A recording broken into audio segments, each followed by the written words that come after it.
आजचा दिवस होळीचा आणि आज होळीच्या तुम्हा सर्वांना खूप खूप शुभेच्छा. आता होळी म्हणल्यानंतर पुरणपोळी बनायलाच पाहिजे, त्यामुळे मी पण आज पुरणपोळीचा घाट घातला होता.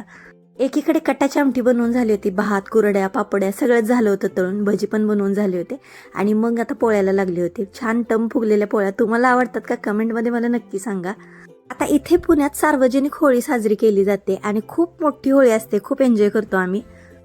आता स्वयंपाक तर पूर्ण झाला होता, नैवेद्य पण तयार झाला होता आणि आता मला स्वतःला तयार व्हायचं होतं.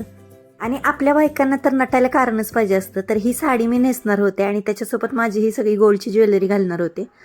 आपला पारंपरिक सण आहे म्हटलं नथ तर आलीच पाहिजे. सगळ्यात आधी साडी नेसून घेते. साडी नेसून ज्वेलरी घालून पण झाली. तर मागच्या वेळी ना होळी झाल्यानंतर माझं हेअरफॉल खूप वाढला होता. केस विंचरताना पण ना एवढे केस निघायचे ना, मला खूप टेन्शन आलं होतं. तेव्हापासूनच मी ॲल्स गुडनेचं रोजमेरी वॉटर स्प्रे वापरायला चालू केलं होतं आणि हा भारतातील पहिला आणि एकमेव क्लिनिकली प्रूव्हन रोजमेरी वॉटर आहे.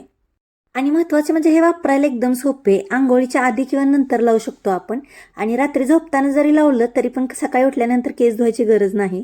कारण हे बघू शकता की हे नॉन ग्रेसी आणि नॉन स्टिकी आहे. आणि आता ना माझे नवीन बेबी हेअर पण दिसायला चालू झालेत आणि माझे केस पण लांबलेत पहिल्यापेक्षा. बिफोर आफ्टर बघू शकताय तुम्ही. ह्याच्यामुळे 12 आठवड्यामध्ये हेअर ग्रोथ बूस्ट होते आणि सोबतच 3 पटीने हेअरफॉल कमी होतो. तुम्हाला पण माझ्यासारखे लांब केस हवे असतील ना, तर हे प्रोडक्ट पर्पल.com वर अवेलेबल आहे आणि लक्षात ठेवा ओरिजिनलच घ्या. मी प्रोडक्ट टॅग करते. इथे माझी पूजेची थाळी पण रेडी झाली. आता आमच्या इथली होळी आणि पूजा पुढच्या व्लॉगमध्ये बघूया. चला भेटूया, बाय.